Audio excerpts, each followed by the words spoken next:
Le lac Rouge, entouré de falaises de 300 mètres, ressemble à un immense cratère de volcan. C'est l'un des lacs les plus profonds du monde. Un gouffre où Frédéric Zwierzyński va tester ses limites. Ce quadragénaire en physique de rugbyman a déjà battu un record. Au moins 267 mètres dans une grotte à multisiphons en Méditerranée. C'était l'été dernier. Mais cette fois, le défi est beaucoup plus dangereux.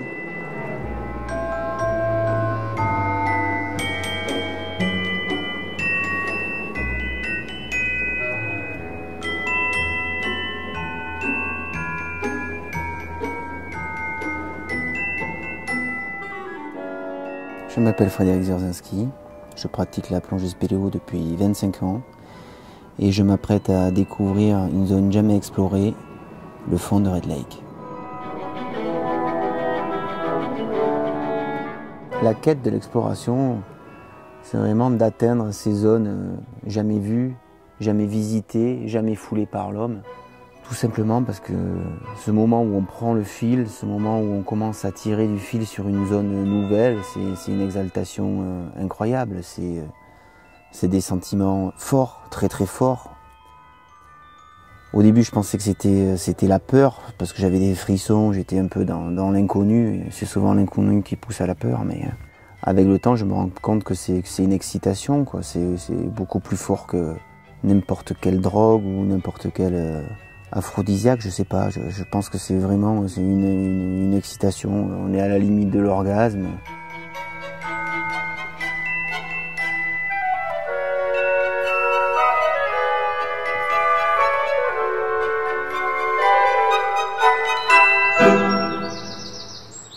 On se retrouve toujours à se remémorer les premiers aventuriers qui nous ont excités, qu'on a envie de copier. Une fois qu'on a commencé à plonger et puis qu'on se retrouve dans des lieux qui ont été foulés par d'autres plongeurs, on a envie déjà de ressentir la même chose que ces aventuriers et puis il arrive un moment où on a envie de les dépasser. Et plus l'excitation a été grande quand on a lu les propos, plus on se retrouve énervé et motivé par cette nouvelle exploration. Ça m'a toujours plu d'être le héros de mon livre. Ouais. Depuis tout petit, c'est comme ça. Ouais. La finalité, c'est vraiment d'aller visiter le fond du lac. La perspective est de 300 mètres, puisque c'est ce qui se raconte, c'est ce qui a été déjà sondé avec un rover. Après, est-ce qu'aujourd'hui, je serai dans le bon endroit pour trouver les 300 mètres, je ne sais pas, mais si déjà on peut lever le doute sur quelques légendes de ce fond de lac, on va le faire.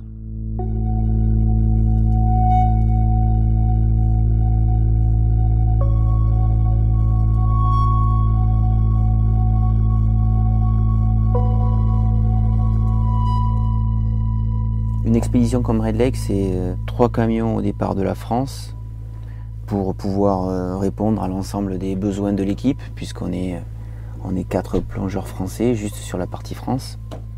Et c'est des compresseurs, des surpresseurs pour pouvoir mélanger et faire les gaz, c'est des cloches de décompression. Donc voilà, Red Lake, c'est à peu près 2 tonnes de matériel. Ouais, donc c'est les bons raccords. Bon, on a les raccords hélium. Ouais. Et on a les deux, on a la même chose sur l'oxygène. Donc on est bon. Donc là, on a les B50 d'hélium. Et là, on a les B50 d'oxygène. Et on vient de vérifier les 2 connectiques. Après, on va manipuler toutes les bouteilles, on va les emmener sur site où on va faire la station de gonflage. Donc la fabrication de tous les gaz, aussi bien pour le plongeur de pointe, les plongeurs d'assistance, et puis en même temps la chaîne de déco, qui sont en train de préparer par David et Pididou. Et puis on va contrôler aussi la qualité des gaz avant de faire la fabrication des mélanges, parce qu'il y aurait pu avoir une pollution pendant la fabrication. Il faut que tous les paramètres soient bien checkés et validés, de manière à ce que lui, il enlève des paramètres de doute et d'inconnu et que tout soit cadré dans sa tête.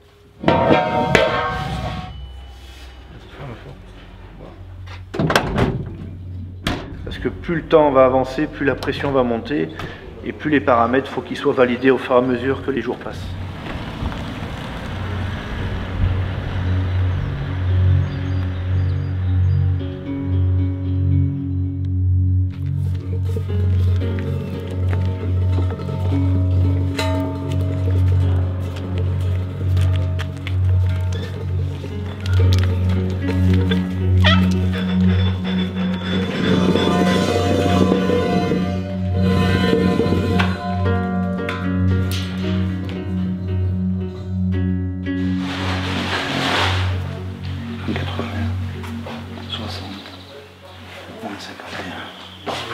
Fred, là, Et du ruban. à moins 6, On mettra rien sur la... on met une.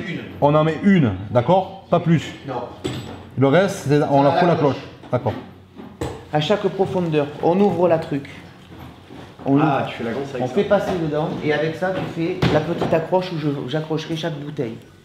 Je suis compréhensible ou pas? Ouais, mais est-ce Vas-y, que... sors un morceau. Non, mais j'ai compris, Voilà. J'ai compris. Et ça passe aussi à travers. Ça va pas autour, ça va dedans. Pour pas que ça bouge. Voilà, pour pas que ça glisse. La force de l'équipe, c'est en fait, elle réside sur un ensemble de tâches à accomplir qu'on doit tous faire et ensuite s'entraider pour y arriver ensemble, quoi. 1, 2, 3, Moi, je trouve un feu pour les brûler. 7, 8, 9, 10, 11, 12, 13, 14, il en faut. Étiquette au-dessus. Dans le sens du courant qui va vers le bas. Le courant, il y a pas de courant qui est censé. Ok, allez hop, c'est parti. Ça, la feuille, on la ouvre. C'est bon, Loulou? Tu reviens à mètre plus bas, ça fait 197. Fred, 197 mètres. Hein? Ouais, mais avec l'élasticité, il faut... La force de l'équipe, c'est ça, c'est positiver les choses et vérifier, faire ça correctement, sans se mettre la pression. On a peut-être tout mis en place, mais si au moindre incident, on a le doute, les choses ne font pas, on bloque. Les enjeux, là, c'est avant tout que ça reste un plaisir et que ça se passe correctement, quoi. On n'est pas là pour faire n'importe quoi. On va tout faire avec ça. C'est sûr. On fait tout avec ça. 303. Par contre, Fred, Oui. au niveau, bon, tu auras 17 bouteilles dessus. Oui. Équilibrées, certes. Oui. Équilibré au maximum. Ce qui nous lie, c'est la même passion, c'est-à-dire l'exploration, l'aventure, le travail d'équipe, la cohésion, la sécurité et puis l'amitié. On s'est attaqué avec la jambe en onde, là. Là.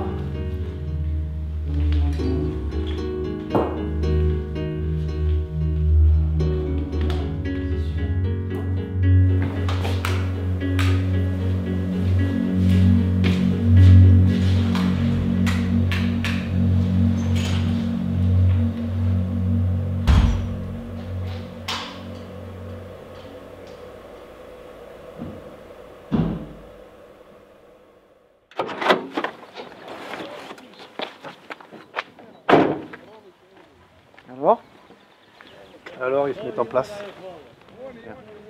Ils ont déjà mis en place le treuil, ils l'ont fixé et puis ils vont continuer de faire des amarrages et puis descendre le câble jusqu'en bas pour pouvoir commencer à mettre en place la plateforme. Et Ante m'a dit que ça faisait déjà 3 jours qu'ils travaillaient à fond. Et puis là, on a la future plateforme qu'ils ont fait.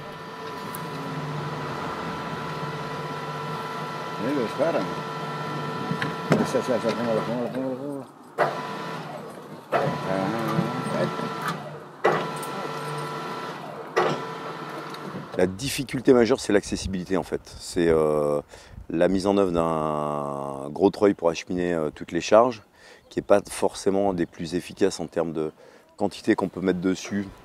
Et ensuite, quand on arrive au point bas de la falaise, il faut encore reprendre le relais avec un deuxième câble, le réceptionner sur la plateforme. C'est assez long et il ne supporte pas une grosse charge à chaque montée-descente. Donc c'est long, c'est plus de 24 minutes et pour descendre et autant pour remonter.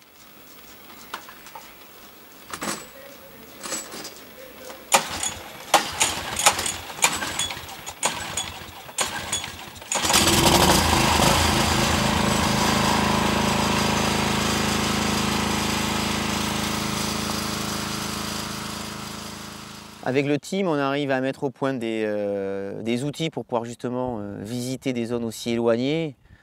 C'est vraiment, on ressent vraiment à des enfants qui ont un délire de monde de Playmobil et c'est exactement la même chose. On prend des hommes, on prend des moyens et on arrive à aller explorer une zone non connue.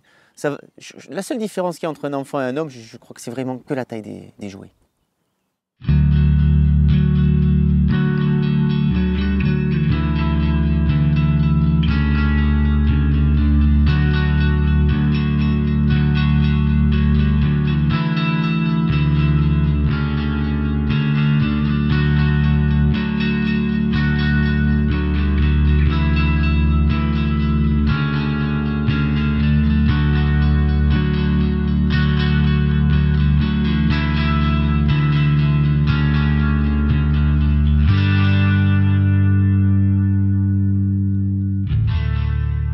Red Lake, ça se mérite parce que c'est pas une plongée au bord de la route ou depuis un bateau. L'idée, c'était ça, c'est tenter une plongée profonde entre 250 et 300 mètres, mais autant le faire avec, quitte à déployer autant de moyens, autant le faire avec un minimum de souffrance et de délire. Donc oui, c'est énormément de mise en œuvre pour pouvoir descendre le matériel. Chaque voyage prend 1h30. On a des charges de moins de 100 kg, ça frotte partout, c'est long. C'est des journées de 7h à 22h.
Pour se rendre jusqu'à la plateforme, c'est le seul itinéraire pour que le plongeur puisse accéder au lac Rouge. C'est emprunter l'itinéraire qu'on vient de prendre pour ensuite se préparer sur la plateforme, endosser tout son matériel et partir sur sa ligne de décompression qui sera mise en place avec bien sûr sa cloche fixée qui va être normalement fixée en fin d'après-midi si tout va bien. Staro ko bi mogao malo ispričati kako je to odrastao, kako lovio tu ribu, neke legende možda i to. Tog. Pour accéder à l'eau du lac Rouge, il faut utiliser du matériel d'alpinisme. La dernière partie est totalement verticale, avec un à-pic de près de 10 mètres. On ne peut s'appuyer sur rien, vous descendez directement en rappel, tout équipé.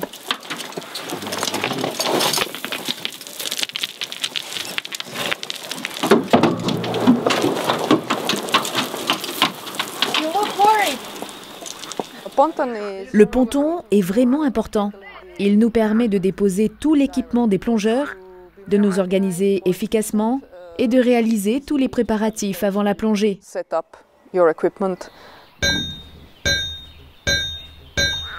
Nisu problem za rukovat. Ne.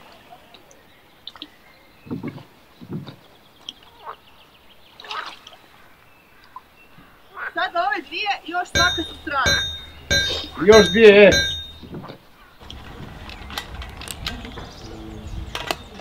Alors là, je prépare mon matériel de plongée parce qu'on va faire toute la préparation et les perçages pour mettre la cloche en place. Donc les perçages, ça va être des forages qui sont sous l'eau, qui vont être minimum entre 3 et 4. C'est très important, c'est long, c'est fastidieux, mais bon, ça se fait. Voilà, faut surtout y aller par méthodologie pour que tout se passe bien et que rien ne soit oublié le jour de la plongée. Ce petit outil là, il est essentiel à l'ensemble de l'expédition. Parce que si je ne peux pas faire mes fixations au fond du lac pour accrocher ma cloche de décompression, mais je ne peux pas faire l'expé. C'est du matériel qui n'existe pas, donc on est tous obligés de bricoler et de créer nos propres outils. Maintenant on trouve du matériel tech sur le marché, mais avant, il y a une vingtaine d'années, on n'avait rien, donc on se fabriquait tout.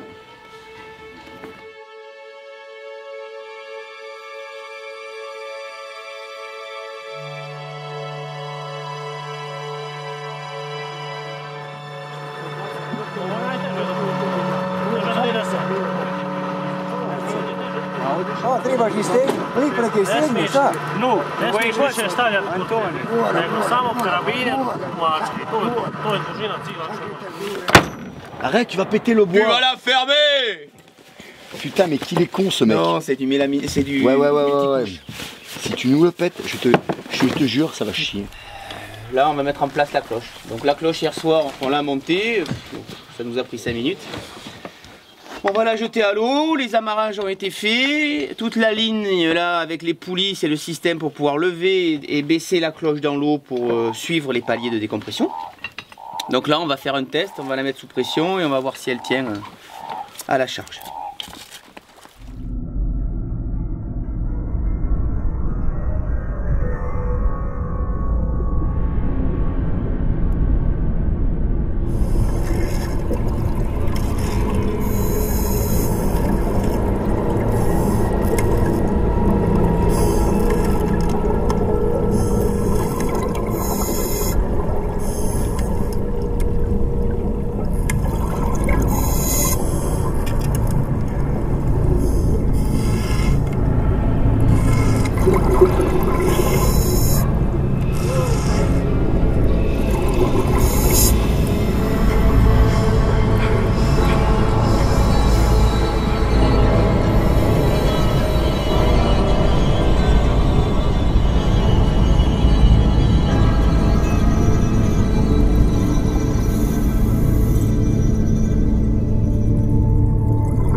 Alors la cloche de décompression, c'est comme son nom l'indique, une cloche est un vase qui est à l'envers, qui est clos, où on peut accéder par le dessous et qui est sous pression, qui est adapté à la profondeur où se situe la cloche de décompression avec le gaz qui est adapté à la profondeur des paliers.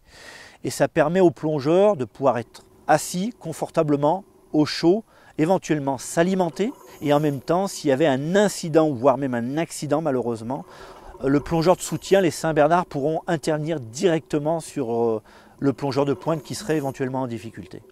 Les risques, c'est que la cloche éventuellement ait une fuite ou alors un amarrage qui peut avoir une rupture d'amarrage. Donc la cloche pourrait se déstabiliser, se retourner.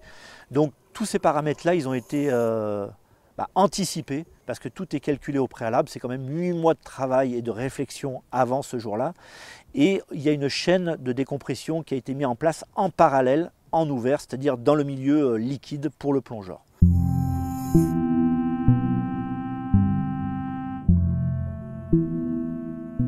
L'exploration de façon générale amène à s'explorer soi-même, c'est-à-dire déjà travailler sur soi-même pour avoir les capacités justement d'aller plus loin, mais c'est aussi mettre en œuvre des techniques, des moyens, toute la panoplie qui fait que tout le monde progresse en même temps, que ce soit autant le plongeur que l'équipe, que le matériel qui est développé.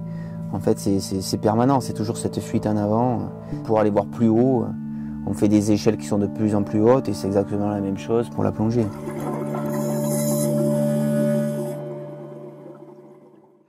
Moins 115, moins 145, moins 165, moins 215 et moins 265. Quand tu seras sur celle-ci, déjà, tu auras fait un bon bout de chemin. À la moins 265, on sera bien. Hein, tu vas passer le bonjour aux abysses. Celles-là, elles ont un bon karma. Elles ont déjà fait le fond de la mescla.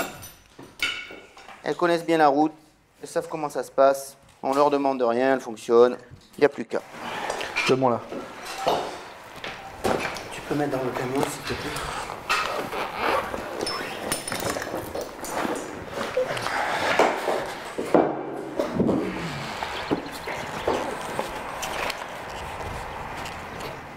Fred, c'est quelqu'un qui est très méthodique, c'est quelqu'un qui cogite dans le bon sens, qui va préparer tous les paramètres. À la base, il est quand même ingénieur mécanique, donc il sait de quoi il parle, il a des abacs, c'est un professionnel. J'aime la technique simplement parce que je m'enfuis et je me protège. C'est mon premier support psychologique. Je m'enfuis complètement là-dedans, ça veut dire qu'à partir du moment où ces éléments-là sont dédouanés, je sais que j'ai plus qu'à me mettre à l'eau, d'avoir une bonne forme physique et de faire la plonge. Mais Je pense que c'est mon yoga à moi, c'est ma sophrologie à moi. De toute façon, cette fuite en avant de la technique, elle va avec l'exploration.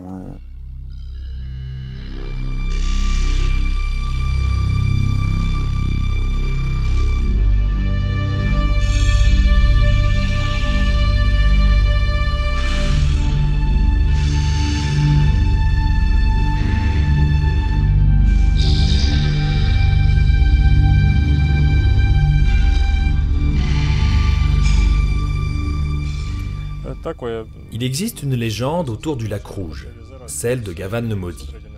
Gavan était un homme très riche, mais il était aussi méchant et sans cœur.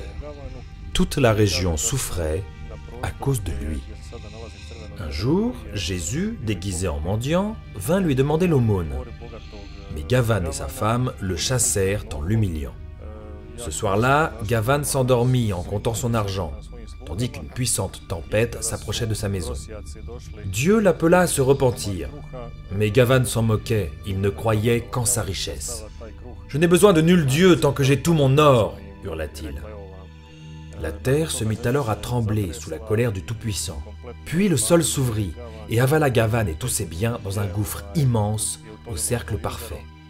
On raconte aujourd'hui que lorsque l'eau est claire et que le soleil est au zénith, on peut voir la maison de Gavan engloutie au fond du lac avec tout son trésor.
Quand je me lève, le jour de grosses explorations,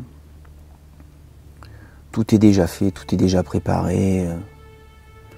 Je suis déjà dans la plongée, tout est fait. Il n'y a plus qu'à se mettre à l'eau, donc j'ai aucune inquiétude, j'ai aucun stress. C'est un moment justement où j'ai besoin d'être relax, détendu, complètement dans mon monde, sans être désagréable pour les autres, mais rien ne change. C'est une journée normale.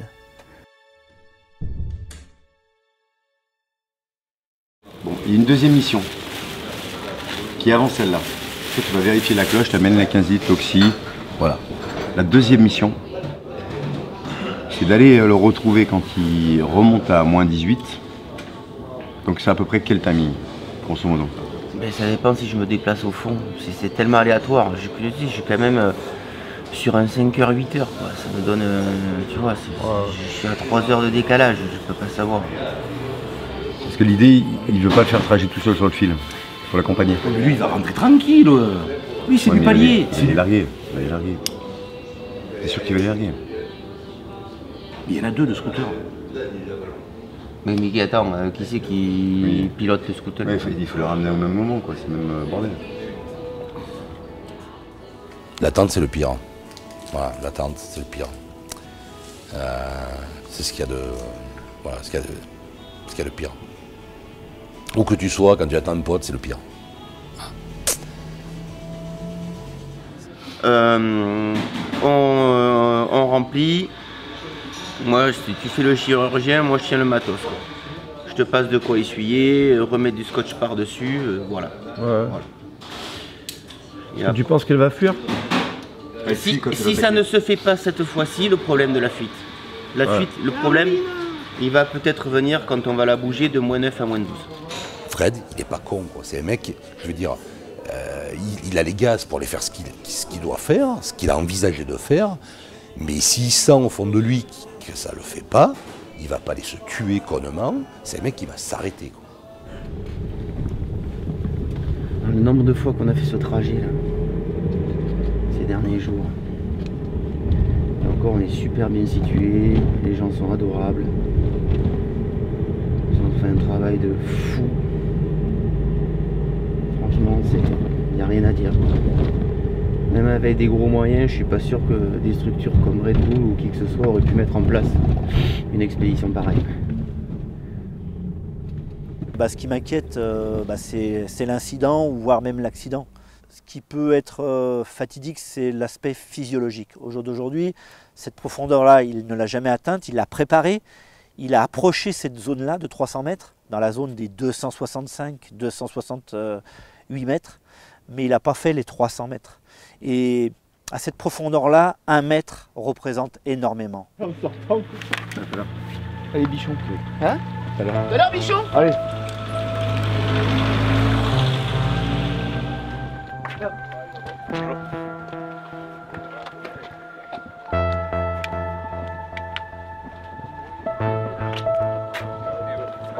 Good luck.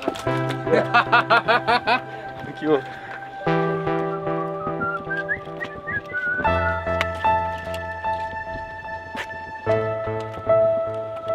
See you later. See you.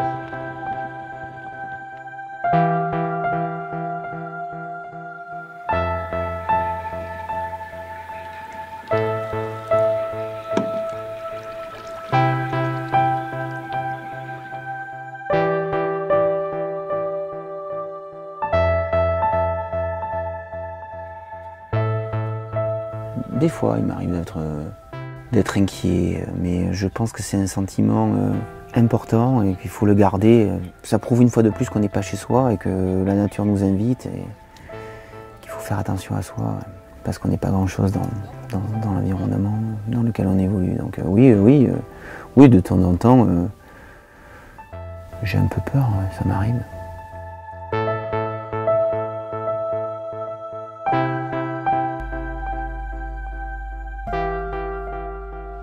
Le début de la plongée, c'est jamais un moment agréable, surtout quand on commence à s'équiper.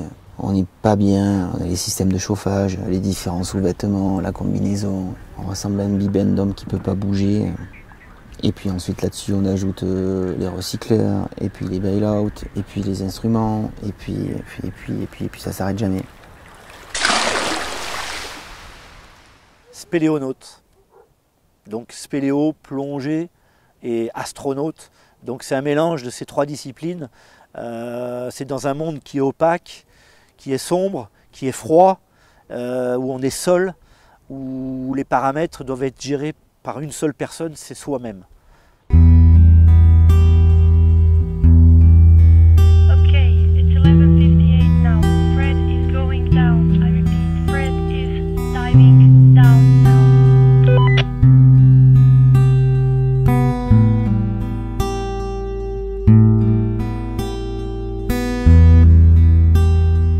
L'exploration, c'est le rêve. C'est la zone qui n'a pas été vue et c'est peut-être que. Donc le peut-être que, c'est le rêve. Parce que la vie, c'est un jeu permanent. Sinon après, on s'emmerde vraiment, quoi.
Ponton à surface, ponton à surface. Juste pour info, on a un souci avec la cloche de décompression. Copie? J'y suis.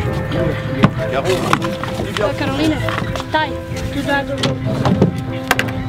Non, non, Caro, laisse le bateau libre. Laisse le bateau libre. Pas besoin de ton aide là.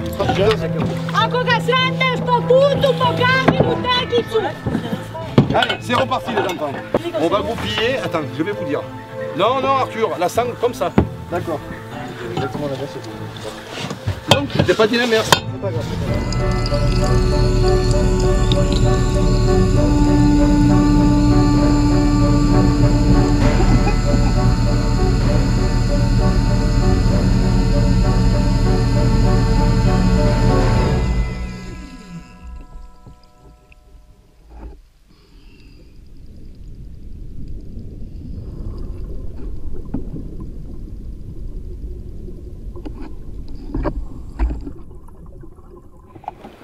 C'est bon pour la mimine?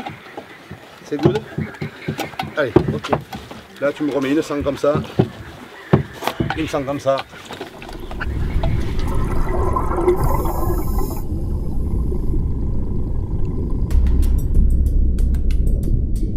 On arrête tout. Fred a plus besoin de la nouvelle cloche. Il va réaliser ses paliers en plein eau. Il faut enlever ça, Fred arrive. Il faut enlever ça. Soulagé, Didou? Ouais, super soulagé. Ce con est arrivé, je suis super content. Maintenant, je vais le démonter.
C'est bon, donc.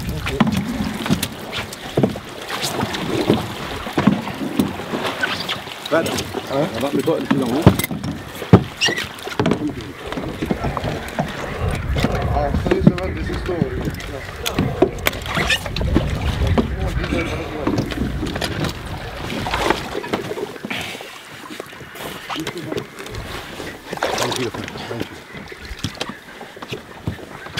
Ante, not too cold. Ben, je suis arrivé au fond, entre 205 et 210. Très clair, marron, un peu désertique. La ligne était là, donc j'ai pris le scooter, j'ai continué à tirer la ligne.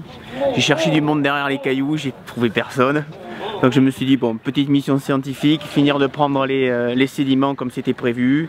Et puis après, l'heure tournée et je suis rentré, je pouvais pas tirer plus, donc voilà. Donc en fait voilà, j'ai réussi à faire une progression dans la zone des 204 à 240 mètres. Voilà, comme c'était à peu près prévu avec 60 mètres de moins, mais c'est bien, ça avait jamais été fait le fond, les prélèvements n'avaient pas été faits, donc je pense que c'est abouti, on a bien travaillé, on est arrivé à nos fins. Seule la passion peut motiver l'homme. De façon générale, les gens qui sont passionnés, ils sont excitants, on a envie d'écouter leur discours, on a envie d'écouter leurs idées parce qu'il y a de l'énergie.